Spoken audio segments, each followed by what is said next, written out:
നമസ്കാരം. കൈപ്പേശ്ശേരി ഗോവിന്ദമ്പുരി. തിരുമേനി, വിഷു വരുവാ. ഞങ്ങൾ വിഷുവിന് എന്താ പ്രത്യേകിച്ച് ചെയ്യണം? ഒത്തിരി പേര് ചോദിക്കുന്നുണ്ട്. എന്താ ചെയ്യേണ്ടത്?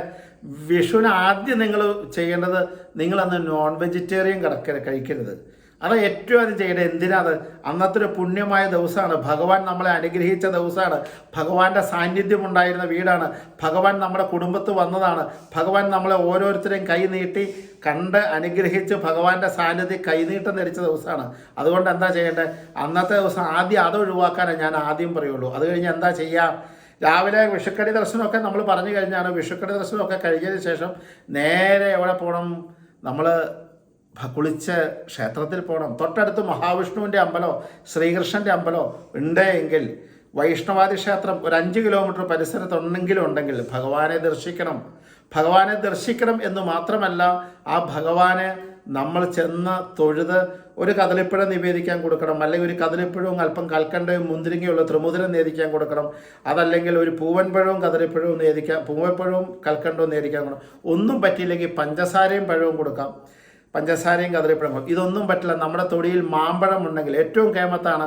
തിരുമേനിമാർ നേദിക്കുമെന്ന് പറയാൻ പല സ്ഥലത്തും പല ആൾക്കാരാണ് നേദിക്കുമ്പോൾ ഒരു മാമ്പഴം നേദിക്കുക. അതിഗംഭീരമാണ്. അന്നത്തെ ദിവസം അവിടെ പോവുക. ആ നമ്മുടെ പൂജാമുറിയിൽ സാന്നിധ്യമായി നമ്മളെ രാവിലെ അനുഗ്രഹിച്ച് കണിദർശനം തന്ന ഭഗവാനെ നമ്മൾ അന്ന് ക്ഷേത്രത്തിൽ പോയി അങ്ങോട്ട് പോയി കണ്ട് ഭഗവാനെ നമസ്കാരം, ഭഗവാനൊരു ദക്ഷിണയൊക്കെ നാണയമൊക്കെ ഇട്ട് ഭണ്ഡാരത്തിലിട്ട് ഭഗവാനെ തൊഴുത്, ആ ഭഗവാന്റെ ആ വില്ലമ്പലത്തിലോ ചുറ്റമ്പലത്തിലോ ബലിക്കപ്പുരയിലോ ഇരുന്നുകൊണ്ട് ഒരു 10 മിനിറ്റ് കുറച്ചു നേരം നാരായണായ നമ നാരായണായ നമ നാരായണായ നമ നാരായണ കുറച്ചു നേരം നാമമൊക്കെ ജപിച്ച് ആ ഭഗവാന്റെ അനുഗ്രഹം വാങ്ങണം. എന്ത് സംഭവിച്ചാലും അന്ന് വൈഷ്ണവാദി ക്ഷേത്രങ്ങളിൽ പോകാതിരിക്കരുത്. എന്തെങ്കിലും ഒരു നിവേദ്യം, നിങ്ങൾക്ക് പുഷ്പാഞ്ജലി കഴിക്കാം, മാല കഴിക്കാം, പട്ട് കൊടുക്കാം, എന്ത് കൊടുക്കാം. പക്ഷെ ഒരു നിവേദ്യം നിർബന്ധമായിട്ട് വേണം. ഒന്നല്ല കദളിപ്പഴം നിവേദിക്കാം, ഇല്ല അവലും മലരും ശർക്കര നിവേദിക്കാം, ഇല്ലെങ്കിൽ പഞ്ചസാരയും പഴവും നിവേദിക്കാം, ഇല്ലെങ്കിൽ മാമ്പഴം നിവേദിക്കാം, ഇല്ലെങ്കിൽ ത്രിമുദ്ര നിവേദിക്കാം. അങ്ങനെ ഒരു നിവേദ്യ സങ്കല്പം നിർബന്ധമായിട്ട് നിങ്ങൾ അന്ന് വിഷുവിന് അന്ന് ചെയ്തിരിക്കുക.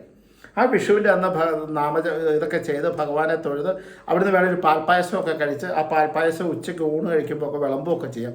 ഒരു പാൽപ്പായസമൊക്കെ കഴിച്ച് അത് കേമായിട്ട് അങ്ങനെ തന്നെ പോകണം. വൈകുന്നേരങ്ങൾ എന്താ ചെയ്യേണ്ടത്? വിഷുവാണ്. വിഷുവിൻ്റെ തുടക്കമാണ്.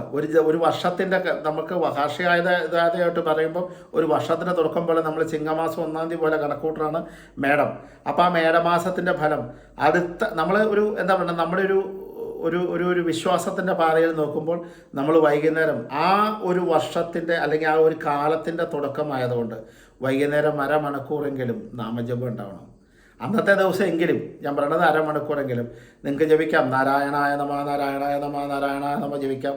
വാസുദേവായ നമ വാസുദേവായ നമ ജപിക്കാം. രാം രാമായ നമ രാം രാമായ നമ ജപിക്കാം. അച്യുതായ നമ അനന്തായ നമ ഗോവിന്ദായ നമ ജപിക്കാം. നാരായണീയം ജപിക്കാം. വിഷ്ണു സഹസ്രനാമം ജപിക്കാം. എന്തായാലും ഒരു അരമണിക്കൂർ നാമം വിഷുവിൻ്റെ അന്ന് വൈകുന്നേരം നിർബന്ധമായിട്ടുണ്ടാവുക. പരമാവധി കുട്ടികളെയൊക്കെ ചേർത്ത് കൂട്ടമായി പ്രാർത്ഥിക്കുമ്പോൾ കിട്ടുന്നൊരു ഫലം അതിഗംഭീരമാണ്. കാരണം അത് വിഷുവിന് ചെയ്യുമ്പോൾ അതിന് കിട്ടണതാണ്. ഈ വർഷത്തേക്ക് അല്ലെങ്കിൽ ഇനി പോകുന്ന കാലത്തിൽ സർവ്വ ഐശ്വര്യത്തിന് വേണ്ടി, ഭഗവാന്റെ അനുഗ്രഹം വേണ്ടി, ഭഗവാന്റെ അനുഗ്രഹത്തിന് വേണ്ടി, ഭഗവാന്റെ ദൃഷ്ടിയിൽ നിൽക്കാൻ, ഭഗവാനെ പ്രാർത്ഥിക്കാൻ തോന്നാൻ, ഭഗവാന്റെ നാമം ജപിക്കാൻ തോന്നാൻ മതി. ഭഗവാന്റെ നാമം ജപിക്കാൻ തോന്നുന്ന ഒരു വ്യക്തിക്ക് ഒരിക്കലും ദോഷം ഉണ്ടാവില്ല. ഭഗവാനെ തൊടാൻ തോന്നുന്ന ഒരാൾക്ക് ദോഷം ഉണ്ടാവില്ല. അപ്പോൾ ഭഗവാനുള്ള പ്രണയം, ഭഗവാനുള്ള ഭക്തി മനസ്സിൽ നിന്ന് പോകാതിരിക്കാൻ അദ്ദേഹത്തിൻ്റെ പാതാരബിന്ദങ്ങളിൽ നമ്മൾ അർപ്പിക്കാൻ വേണ്ടിയിട്ട് ഒരു അരമണിക്കൂർ നാമജപം അന്നത്തെ ദിവസം നിർബന്ധമായി ചെയ്യുക. അങ്ങനെ ആ വിഷുദിനം പുണ്യമാക്കി ഈ ഒരു വർഷം സർവൈശ്വര്യത്തിൻ്റെയും സമ്പൽ സമൃദ്ധിയുടെ ദിവസമായി മാറട്ടെ എന്ന് നമ്മൾ അനുഗ്രഹിച്ചുകൊണ്ട് അതിനെ പുണ്യമാക്കുക. നമസ്കാരം. ഗോവിന്ദമ്പുരി.